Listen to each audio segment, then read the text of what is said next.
We'll guide you through how to transfer files with Dropbox, making it easy and efficient. If you find this helpful, consider subscribing and liking the video. First, open your web browser and go to the Dropbox website. Sign in with your account if you haven't already.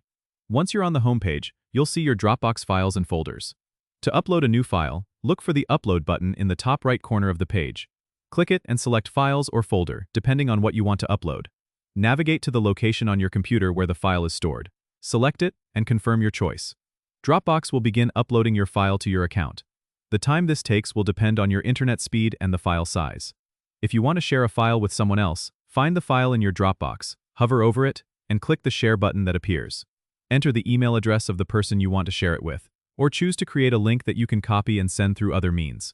You can also set permissions such as view only or edit access, depending on how you want to share the file. Finally, confirm by clicking Share or Create Link. Your file is now accessible to others in a secure and easy way. Remember, if you're working with sensitive information, make sure to review Dropbox's security settings to ensure your data is protected. Don't forget to subscribe and comment if this helped you out.